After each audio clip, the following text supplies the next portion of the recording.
Yang paling ngeri dari arwah air itu bukan pas dia naik ke permukaan. Melainkan, kita nggak akan pernah tahu kapan dia bakal narik kamu ke dalam sarangnya.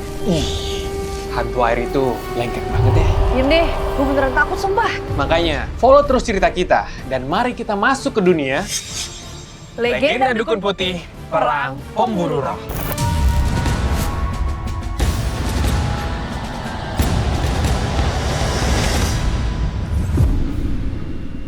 Ini teh udah selesai. Hantu tadi beneran kamu bunuh. Johan mendekat dengan hati-hati. Rafael tak menolehkan kepalanya dan hanya menjawab pelan. Saya cuman nganterin ke barzah. Bukannya udah saya bilang, diem aja di tempat tadi. Hah? Johan tersenyum canggung. Saya teh kesini cuma mau bantuin cewek itu.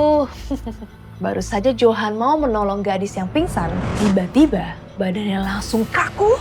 Matanya menatap tubuh sang gadis dengan mata terbelalak sampai mimisan. Melihat kelakuan Johan, Rafael pun pasrah tidak tahu harus berkomentar apa. Rafael melepaskan ikatan tali pinggang dari pohon lalu menyodorkannya ke Johan. Ngapain bengong? Buruan tuh, bantu rapihkan pakaiannya. Saya? Gila kali kamu. Kita kan belum kenal. Kalau dikira pelecehan, susah jelasin ke polisinya tuh. Johan melambaikan tangannya, seolah menolak dosa warisan. Rafael melototinya. Bukannya kamu tuh yang hidung belang ya? Kok sekarang sok suci gini sih? Johan langsung tertawa gugup. Bro, saya teh memang genit, tapi bukan berarti tidak beretika. Sekarang dia lagi nggak sadarkan diri. Udah, kamu aja tuh yang bantuin. Nanti kalau sadar, ternyata nggak pakai celana, bisa-bisa kita berdua jadi berita viral. Rafael akhirnya menyerah. Ya udahlah, biar saya aja yang bantu dia. Tapi dasar pria berandal, kamu jangan suka komentar lagi nanti ya. Awas kamu. Rafael membantu gadis itu untuk duduk, merapihkan celananya, dan mengencangkan ikat pinggang dengan sangat hati-hati. Jari Rafael sempat juga tak sengaja menyentuh pinggang si gadis itu. Ia merasakan aroma tubuh lembut menguar dan wajahnya kembali memerah.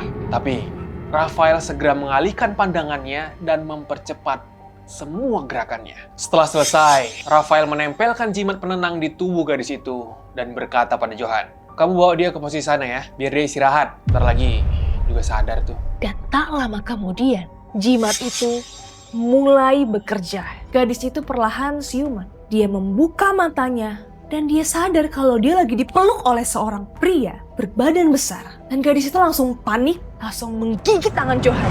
"Au, Neng, sabar Neng. Kita cuma mau bantuin Neng kok." Jelas Johan sambil mengeringis kesakitan. Untungnya, perempuan itu masih mengingat sedikit dari kejadian sebelum pingsan. Mendengar penjelasan Johan, wajahnya perlahan menjadi tenang. Lalu menoleh ke Rafael.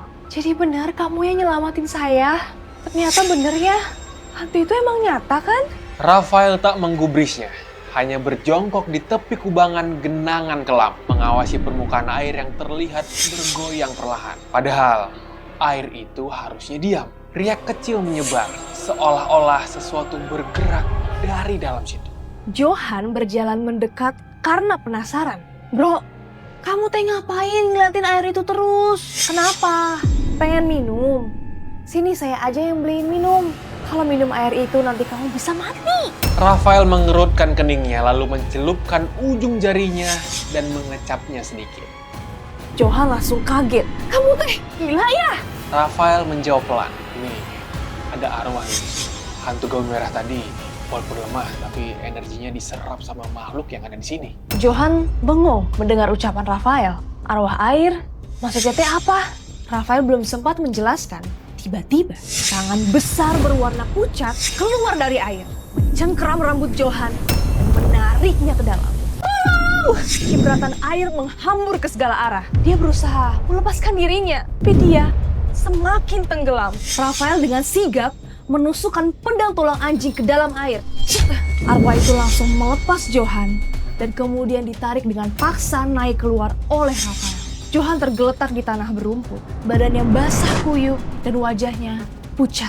Dia mengusap air kotor dari wajahnya dan mendapati segumpal daging lembek berbau busuk, menyengat serta rambut tersangkut di tangannya. Melihat dan mencium bau itu, Johan gak tahan, dia sampai muntah. Cih, udah, saya teh mau pulang, mau mandi. Sekarang juga. Johan panik, dia menggosok-gosok tubuhnya dengan berguling-guling di rumput. Rafael melemparkan seikat daun pengusir roh yang sudah dikeringkan.